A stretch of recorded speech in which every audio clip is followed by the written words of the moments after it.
I'm J.R. Church. Welcome to today's webcast. It's Wednesday, the 12th of May. Yes, May the 12th.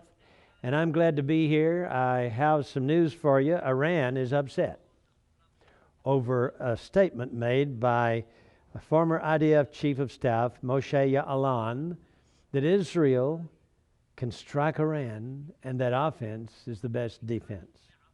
Now, this prompted reactions in the Iranian press, and they claim that an Israeli attack is more theoretical than practical. So they don't think Israel is ready to go after Iran.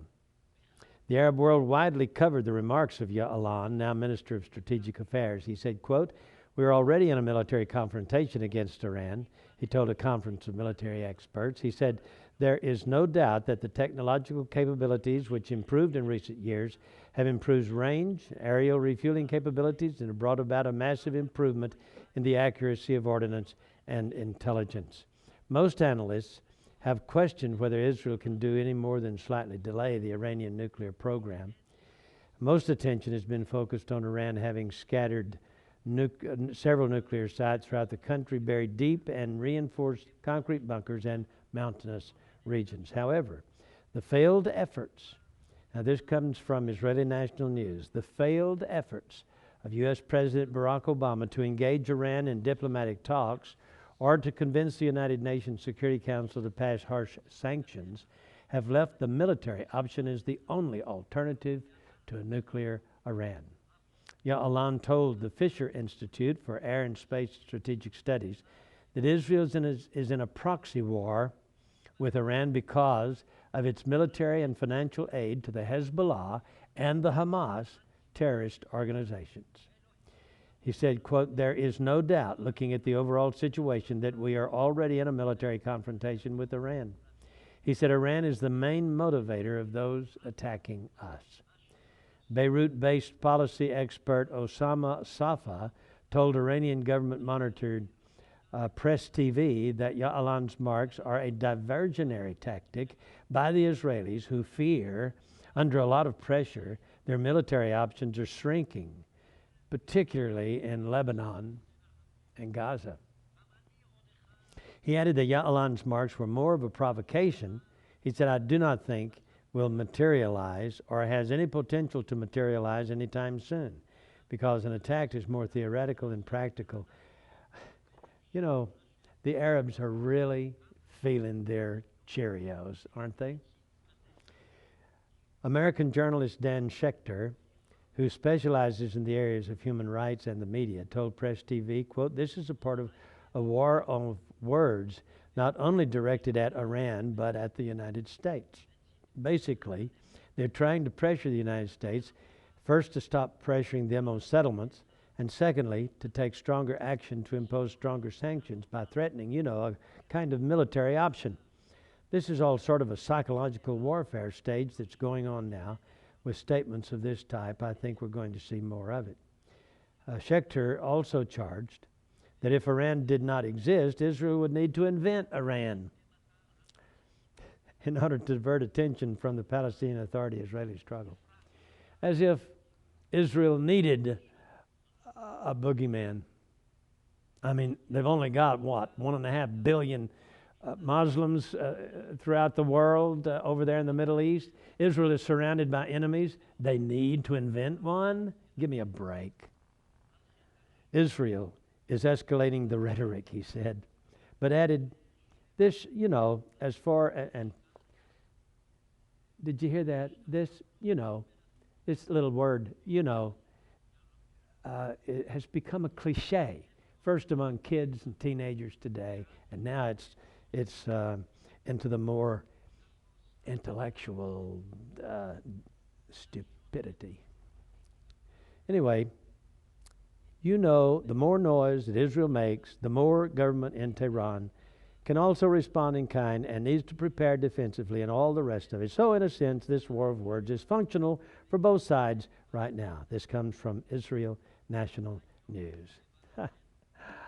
Well, I want you to know that Israel is going to go after Iran when the time is right. I don't know if it will be God who destroys Iran or Israel that destroys Iran, but I want you to know that when Iran, Russia, Turkey, Libya, and Sudan, once called Ethiopia, when they go after Israel, God's fury will come up in his face, like a bull's nostrils going, okay. God is on Israel's side. And boy, is he going to rain fire down on them. Wow. Well, I want to tell you about a few things. First of all, our online bookstore is up and going. It's still limited with books, but hey, we're putting more in all the time and cleaning it up. And then my reflections, little anecdotal autobiography of stories of my childhood. I think you'd enjoy that. Click on Reflections down at the bottom of the page. Our weekly telecast is also up. I'm not sure which one, but we're trying to get caught up and get up to the proper week so that you can see the broadcast that airs across America and on satellite, also on our website here. Up there in the header, you can click and watch it. And then our daily archives. This is our daily program, but yesterday's program is up on YouTube, so go down to the bottom of the page and click on YouTube, and it'll take you to our place on YouTube where you can see our other telecasts, our other webcasts. Well, got to tell you one more thing about my cancer. There is a carcinoma embryonic antigen, and 2 weeks ago, it was at 11.3 elevated. This Monday, after one session of chemotherapy, it is down to 5.2. The normal range is 3.6.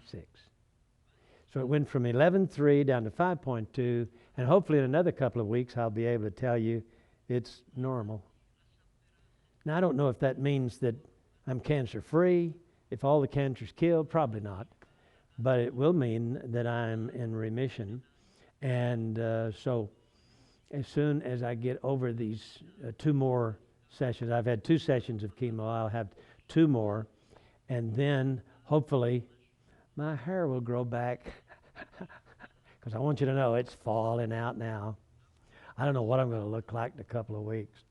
A couple of weeks. We'll have to wait and see, or 4 more weeks. I just don't know. If I come on the set here and I'm wearing a ball cap, you'll know that I don't have any hair underneath. So anyway, here's an email. God bless you, my brother. Prayers often each day for your recovery and the ability to continue on Christ's work until we hear that shofar blast and that shout saying, come on up here, it's party time. I like that. That's Jerry in Alaska. Praise the Lord, Jerry. God bless you. He said, Feast of Pentecost is the 19th of May, with some say it's on Sunday the 23rd. Wouldn't it be wonderful if that's when we hear the shofar blast and shout for the church ages end the same day it started 2,000 years ago? Yes, sir. That would be wonderful. Here's another one. J.R. Gary, just wanted you to know about the earthquake measuring 7.4. This came in Sunday afternoon at about 12:38 p.m. And it says, just hit northern Sumatra, Indonesia. That leads me to this. 27 earthquakes, 5.0 and above over the past 7 days. 6 earthquakes, 6.0 and above, and then the one that just happened at 7.4. If this was just happening in one area, I'd probably say the geologists are right. But these are happening not in just one localized area, but add to this, every time I turn on the TV, I hear somebody talking about the Middle East peace. The latest is Canada has a peace agreement for Israel and the Palestinian Authority. Wasn't that what God told us? Peace, peace, peace. Yeah, that's what he said. And this comes from lots of love, Rick and Priscilla. God bless you. Thank you so much for writing. The rest of you, remember, when I say goodbye and the broadcast ends, take a few moments to pray for me. God bless you. We'll see you again tomorrow with our analysis of the news.